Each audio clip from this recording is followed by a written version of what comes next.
agreed. Okay. And we've now got to the point where actually people still don't go ahead after they've said they would verbally, and they never return the contract. Really? So Matt's got another stage to his pipeline now, Which does? which is contracts out, Yeah. because as you've got at the beginning, everyone was returning their contracts, but we're talking to a smaller number of people. So Matt's immediate target now, in order to be able to hit his numbers for next year, is I want him to have 30, preferably 50 contracts out at any given time. Okay.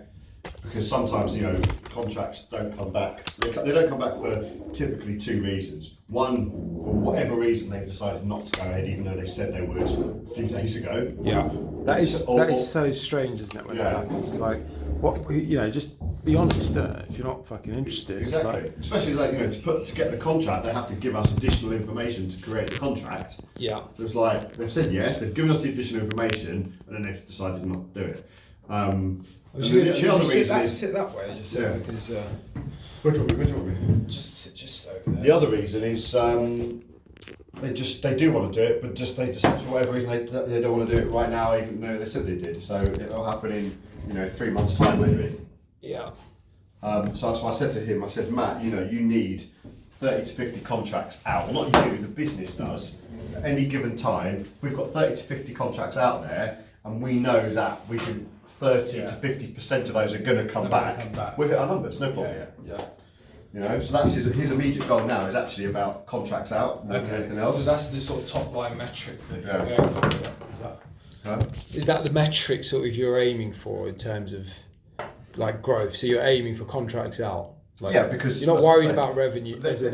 We should be able to control it more once the contract is out, but the reality is there's only so much we can do. Yeah. And also some companies, you're talking to somebody and then actually somebody else needs to sign the contract and then they veto it. Yeah. And it's like partly our fault because we probably should have spoken to that person in the first place, but at the end of the day, if they say, no, you've got to speak to me first, he says you've got to speak to me first, it's just fucking annoying. Yeah. And that's just the process some companies have. Yeah. And you guess like, you speaking to the business owner to make it like, or you sort of start first speaking to the branch manager and then. Well, it depends. Depends who you're talking to, but you obviously want to speak to the business owner every time, but unfortunately, the business owner will outsource the research bit to somebody else. Yeah, exactly. So we've got a lot of that, and we've had this one client in an agent. What are they called? Robert Irving Burns. I don't know if you've heard of them. They're just off Oxford Street. Oh really? Okay, that'd be perfect, wouldn't they? Yeah, they're not huge actually, but we went there. We actually did a live demo of them because I thought it'd be worthwhile. You went to go see them? Yeah, we went to see them. Yeah. At the beginning, yes, we did that with every client. We went to see every client. Do you want me to sit here? I'm going to move up, I think, a little bit. I'm just going to move it around a little bit. No, that should be fine. So that means.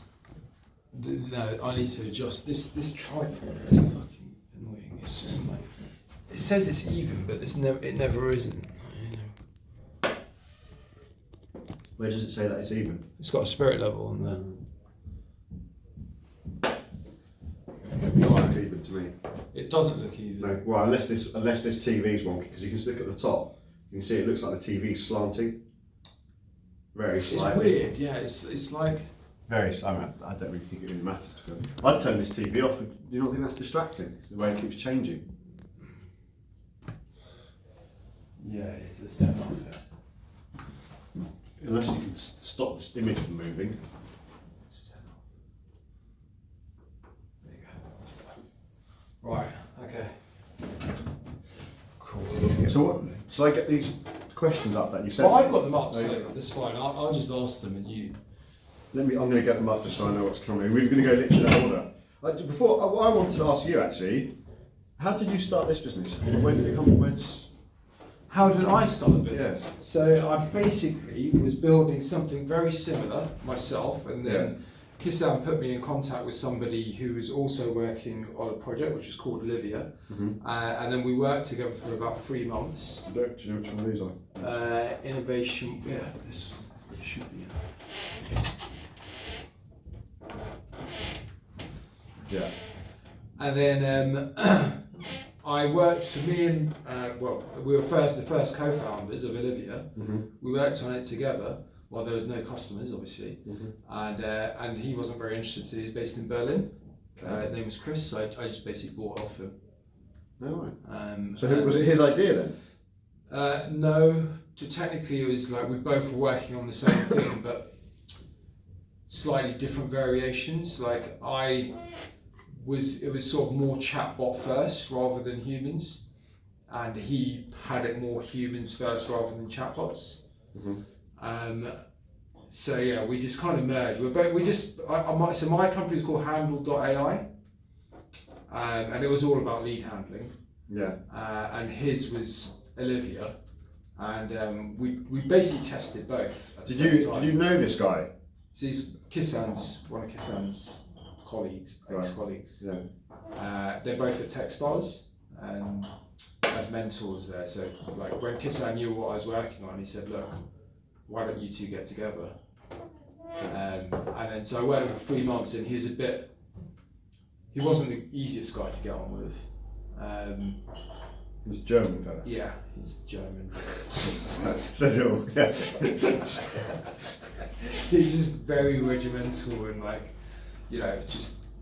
everything was. He was not prepared to try anything different, and it wasn't working. I was like, look, we're not getting customers. You can't just dig your head in the sand. Yeah.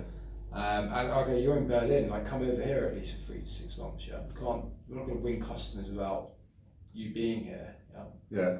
And he wasn't prepared to do it, so I said, look, fuck it, I'll just buy it off you. And that was it really. So, and then I developed it further to get it to the point of getting a customer. And then Kissan came on board. So, right, where should I sit? It's got a weird angle actually. Actually, if you move up a tiny bit. So, can we get this chair out of the way?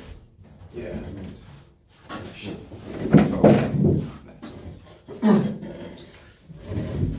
Right, okay.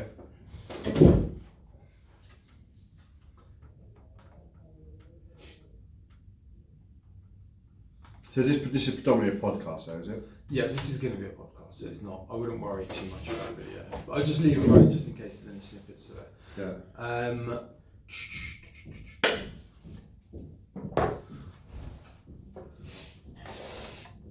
Do you want water or anything before we start? Actually, yes, because I've got a bit of tickly throat.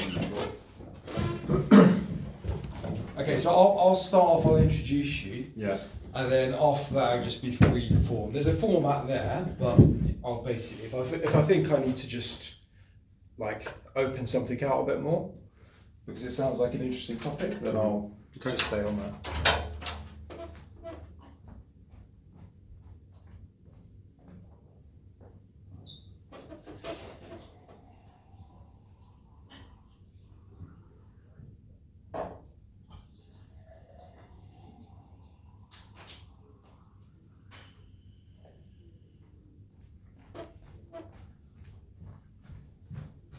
Okay, let's go.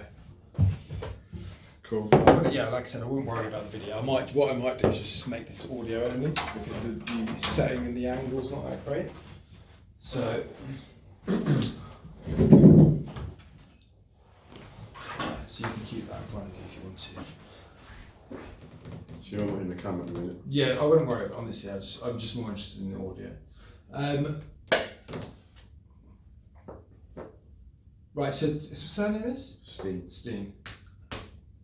Okay, welcome to the second podcast on customer experience and cracking the code. Today I'm with Jonathan Stein from Vaboo, and I'm particularly excited about speaking with him because I actually had a very similar idea about this type of product that John has brought to market. I definitely see a space for what Vaboo is doing. So I'll let John sort of elaborate on what Vaboo is and a bit more background about himself. So yeah, could you tell us what Vaboo is? Sure, thanks for having me, Sachin. So Vaboo is technically, we position it as a customer perks and engagement platform.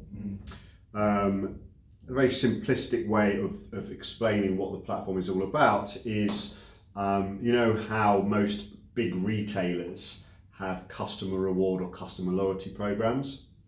It's very similar to that, obviously for the property sector.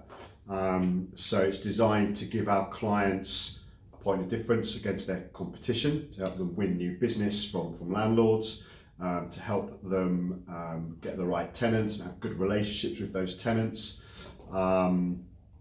It's also about kind of adding value and improving the whole renting experience and proposition as well.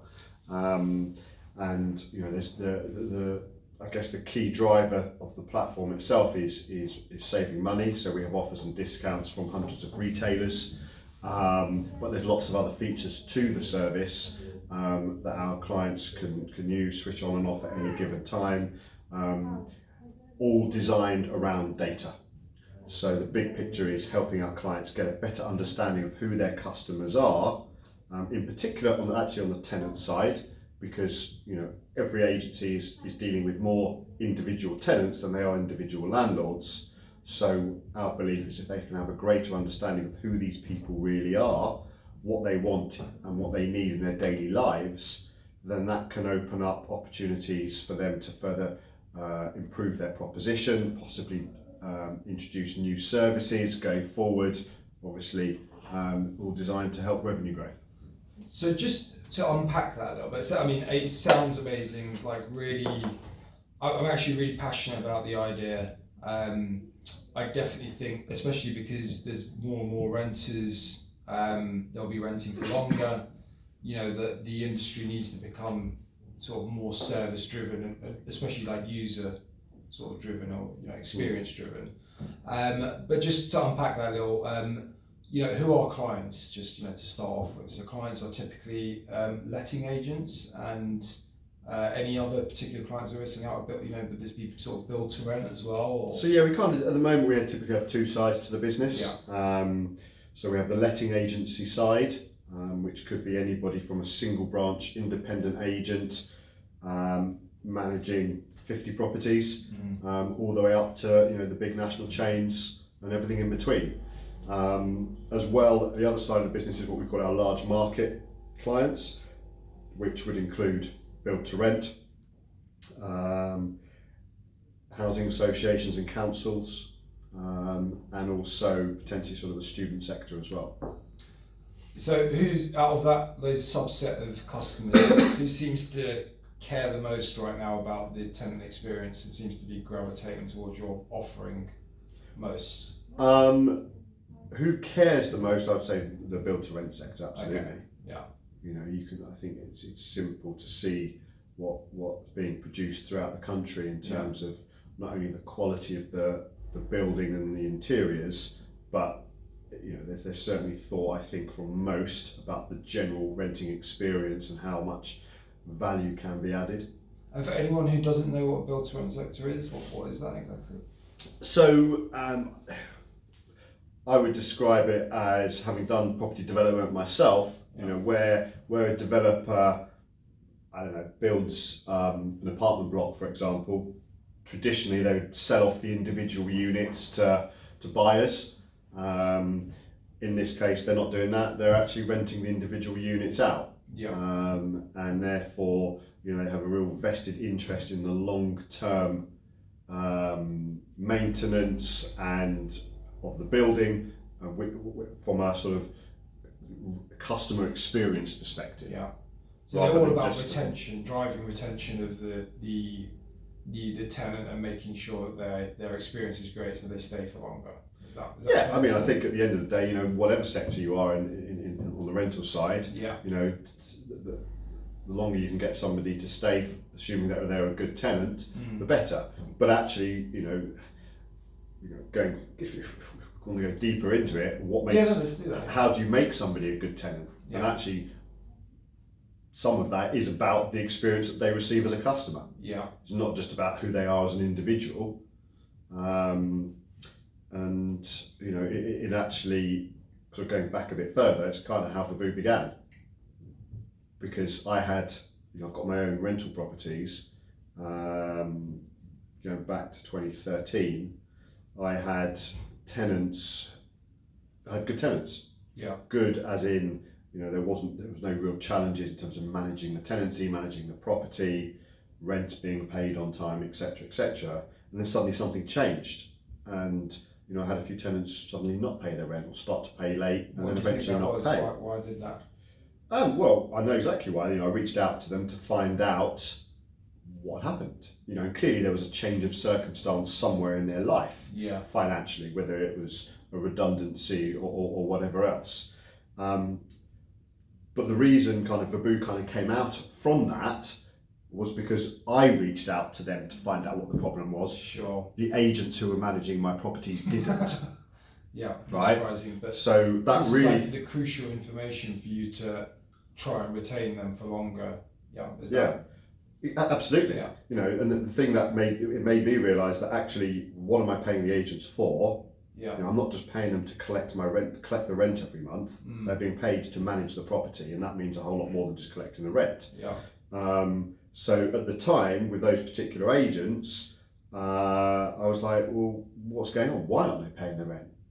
So why, this is strange, because surely like a letting agent should want to retain the tenant for as long as possible, as much as the landlord wants to, because they don't have to remarket, they don't have to spend money and time. Yeah. So absolutely. Shouldn't they be aligned here? I think so. Yeah.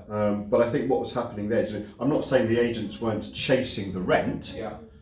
But I was like, okay, well, let's take a step back here. Why is it not being paid? That's what I want to understand. Yeah. Right. What is the solution here? And I reached out to the tenants to find out what was going on. And as I say, clearly it was financial issues. So I was like, well, let me see if I can help these people save some money. I'd been working at the time in another business where we worked with large retailers on sort of discount programs, etc. And I was kind of just thinking, well, if I can give my tenants access to some of this stuff, that might help save them a bit of money and might make it easier for them to pay their rent and get that money in my back pocket. Cool. So this is really interesting. I was going to jump onto another question, but I just think we should still unpack this more. Why doesn't the letting agent care about the tenant? What is if the most important metric for a letting agent to aim for is retention, it's the most important metric for the landlord. Yeah.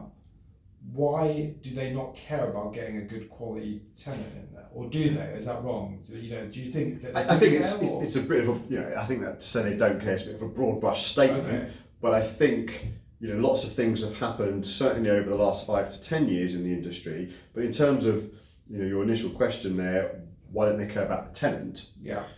You're talking about an industry that is ingrained for the last post World War. However deep the sector goes, at the end of the day, without a landlord with an empty property to let, there's no money to be made, right? So you kind of understand that comes first to a degree, and because that's they're in the past up until recently, they've been able to charge fees for whatever they want to whoever they want. Ultimately it starts with the landlord, so it ends with the landlord. But times are changing, and it's about the renting experience a lot more. The UK is becoming a nation of renters. We know that. Yes. Yeah. Right. Yeah. So it's like, well, surely there's got to be a shift towards the renter. Obviously, I'm not saying you don't focus on the landlord. Of course you do. You need to focus on both. But the way I look at a letting agency or an estate agency is the landlord is the client. Yeah. The tenant is the customer. Agreed. Totally agree. Yeah, and that's exactly how we see things at Vaboo. The letting agent is our client. Our customer are our users, which is predominantly tenants. Yeah. We do have, our. So sorry to interrupt, but this is I just think this is one of the most important points is that, I totally agree. Landlord is the client, tenant is the customer. Yeah. That being the case, I think a part of the reason why letting agents don't care about the tenants because they as much, or the applicant as much, is they don't know what metric they're trying to optimize for to make their business, more future-proof, grow faster, attract more landlords. I would say, based on the analogy that you just gave, that retention is the number one metric. If you get those things, if you're optimizing for that, then everything else falls into place. Is that fair to say? I think. And is that why your business is so powerful? Is that why, is that something Verboo can help with? Can it increase retention for? So Verboo became a business because, as I was saying, I reached out to my tenants to try to help them. Okay, and what I was doing back then was absolutely nothing compared to what Verboo is today. Yeah. From trying to help those tenants save a bit of money, it totally changed the whole dynamic of the relationship. Sure. Because without any question, number one, those tenants expected to be kicked out of the property because they weren't paying their rent. Yeah. Number two, in their eyes, I was a rogue because that's what the media told them all landlords were, and still do to this day. And they are, right? For the large part. There's I think for the small part. Yeah, okay. I think maybe for the I've small got part. to take it. Yeah, I think for the very small part actually. Okay. It's like with a lot of things in life, the minority do ruin it for the majority. Yeah, sure. And the reason, as I say, this became a business was because of that shift in the dynamic of the relationship. Not because I was trying to help my tenants specifically save a bit of money and get that rent paid. Yeah. That was the end result for me at the time. But actually, what made me invest the time and money and effort into making this a business was that relationship piece. And it actually only became a business when I was sharing what I was doing with other people at networking events that I regularly attend, that eventually so many people asked me to help them do the same thing with their tenants, initially private landlords and eventually smaller letting agents. I was like, okay, well let's see what we can do with this. Yeah. Right, and then it's all kind of just expanded from there. And actually in the early days, when we launched, the target market was very much the private landlord and small letting agents. Yeah. But actually very quickly, one of our first big clients was a council, a housing association, then a build to rent company, and we were getting that traction better than we were getting with the letting agents. So we then spent a bit of time talking to agents, developing the proposition a bit further from a commercial perspective, as well as the platform itself. And over the last 12 months, there's been significant growth on the letting agency side of things, and that's a key focus for us now. But yeah, so just as I say, so going back again, this became a business because of the relationship dynamic and the benefits that I saw of that, which were my tenants staying longer, my tenants looking after my properties better, because we had a much more trusting relationship, respectful relationship, that they didn't call me to change a light bulb. They just got it done themselves, right? And my maintenance spend went down dramatically. So before Verboo was even launched, I had 2 years of activity where I was analysing all my expenditure, and my maintenance spend was reducing pretty much month on month for 2 years. And I ended up adding almost £1,000 a month to my net income. That's amazing validation. That's why I invested the time into the business, because I wasn't telling people that I'd done that bit because I didn't know at the time. I was just telling people about the relationship with the tenants and how understanding who my tenants were made my life a lot easier and a lot less stressful, because if I knew that a tenant hadn't paid their rent on the day it was due, but I knew that actually their job meant that actually they're not necessarily paid on the same day every month. It didn't stress me out. I gave it a few days and typically that rent turned up. Yes, you shifted the focus of the relationship to be much more on them and helping them, and ultimately look, at the end of the day, that empathy created increases the bond, and that has residual effects, doesn't it, going forward? So I actually, in some respects, look at my tenants as a stockbroker or a financial advisor who's managing my affairs. Yeah. They are living in the most expensive asset that I have from an investment perspective. Right? I want them to look after that. I don't want them to trash it. Yeah. You know, so the more I can do to make their experience in my property better,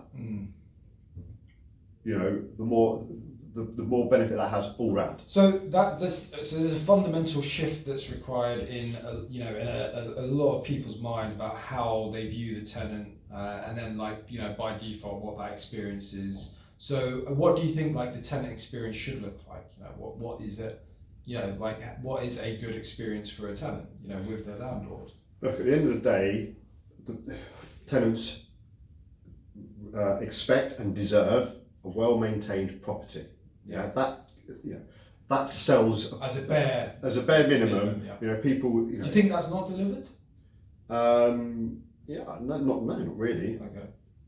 To what degree, I'm not entirely sure, but you know, I see lots of examples of properties where, you know, for viewings, I'm like, really? Yeah. You know, I think you need a bit more effort than this, and for very little cost. Yeah. And effort. So, you know, yes, that's the bare minimum. Obviously, maintenance is always going to be at the top in terms of responding to things quickly. But actually, it's also just about checking in, and saying, you know, what else can we do for you? We're here to help. So continual touch points with the. Yeah, and that, you know, that can vary from one person to another. You know, some people will love hearing from you every week or every month. Others don't want to hear from you of course. But you know, every 3 months is fine. Yeah. Yeah. What part of what our service is we're saying on behalf of our clients to their customers, we haven't forgotten about you. We're here. We're trying to help as much as we can, but we're doing it in a very gentle, subtle way. Yeah.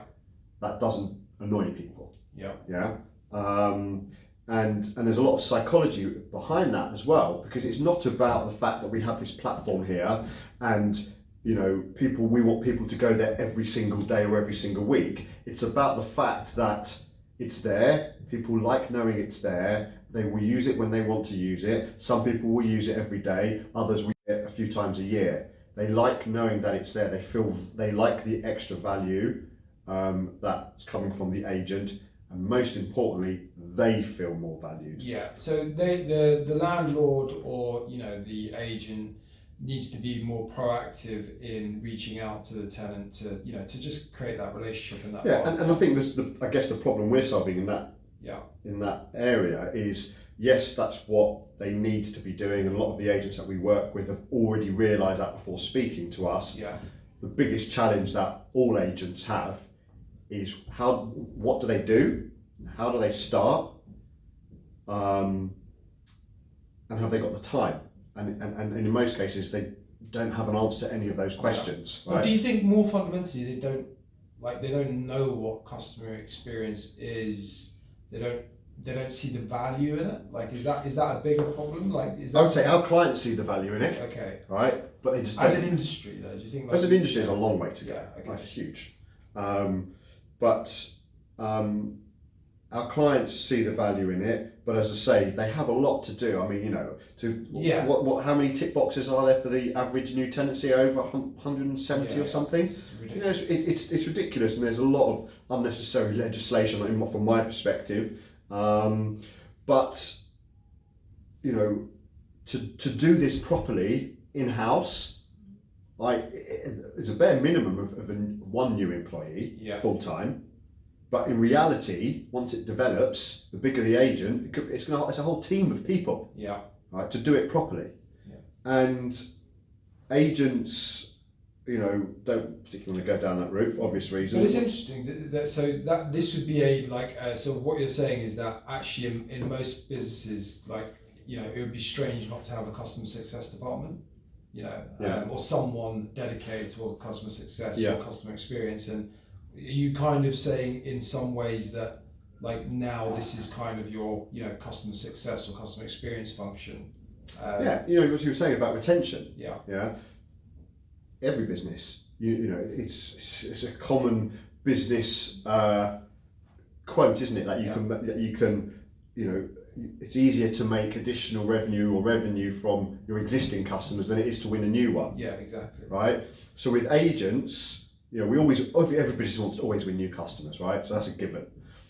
But with an agent, as I said, if you've got most agents, for example, might be dealing with 100 landlords, probably dealing with 400 tenants. Yeah. If you've got two groups of people, both of which you could sell to, which one are you going to choose? Yeah. 100 or 400? Of course. Yeah. Right? But you can only sell to them. You can only sell to both groups if you know who they are and what they want. All agents know what landlords want. Yeah. Right? Although even I think that bit's also changing as well. Yeah. As landlords' minds open up about the benefits of treating tenants as customers. Of course. But the opportunity with tenants is huge. And I'm not talking about anything related to tenant fees and stuff like that. I'm talking about services they will actually want to pay money for. Yeah, yeah. Which they were likely to because you've got a relationship with them as well. So, absolutely. Yeah. It's interesting because the first, when we were like essentially just me, it was like I was in the Collective, which is obviously one of the largest. Is it the largest build to rent scheme in co-living? Co-living, sorry. I don't know. It must be one of the largest. It's pretty large, yeah. And so I had a desk there, obviously interacting with lots of the tenants who are living there, and it's just so how like super proactive they were. Like they with anyone who came through their doors, the way they were greeted, the way they were, spoken to every day. It was a real bond, between the institution or the landlord and the tenant. Yeah. And I think younger people, do you think younger people seem to be searching for more, connection and where they are, where they work? Is this the future of where young people will rent, or is it still, do you think it's somewhere in between? Yeah, I mean, it's certainly the important word to there is young. Yeah. Because it's clearly those things are not really places for families. Mm-hmm. But as we become a nation of renters, if people want to, leave home at ages that typically, I don't know, in their late teens possibly, but certainly early 20s, it's expensive to do that now and rent your own property or buy your own property for sure. So those sorts of places do potentially provide a solution, subject because some of those places aren't particularly cheap. Yeah. And then I'm not saying when I say cheap, I mean cost effective. Yeah. But what's really interesting about the co-living piece, there's build to rent quite close. Yeah. But obviously, build to rent is I think wider demographic in terms of couples, families, etc. potentially is. What you talked about there in terms of the experience at the Collective, to me, what happens when you go and stay at a hotel? What happens after check-in? Are you forgotten about at that point? No. Of course you're not. Treated like gold, yeah. Right, and that's what they're doing. Yeah, and that's brilliant. Yeah. And that's what the build to rent sector is kind of doing as well to a degree. But if that can be done throughout whatever property you rent, within reason, right? Because obviously you can't do what they're doing at the Collective when you've got properties dotted all over the place. But you could possibly get somewhere in the middle with using tech or whatever. Then so certainly obviously Boohoo, but what actionable things can they do to recreate? So just to clarify, the Collective, are very proactive in staying in communication with all their tenants, constantly. They have access to, their team all the time, and there's this bond they're trying to create where it's more than just, a landlord-tenant relationship. It's a community they're part of, and that can be done obviously because it is like a large-scale communal place where lots of people are living. Yeah.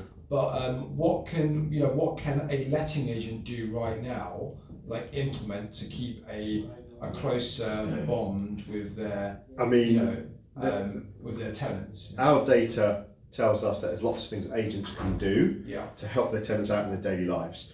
you know, examples would be, you know, lots of our users actually say to us things like parcel delivery. Yeah, you know, people are getting parcels delivered from Amazon and wherever all the time, and some people don't want it just left at the front door or given, or even given to a neighbour. Yeah. Right. But our users say to us, actually, it'd be super useful if it could be dropped at the letting agent's office. Oh wow, that's a great idea. Yeah. Yeah. And then we'll go and collect it, Yeah. right? And I'm not suggesting letting agents become storage facilities, right? But the reality is, that shouldn't kind of overload them, Yeah. right? But you know, it's an opportunity for a touch point with that tenant, Yeah. right? To engage with that tenant, and if they've got other stuff that they could sell to that tenant softly, Yeah. it's much easier face to face, right?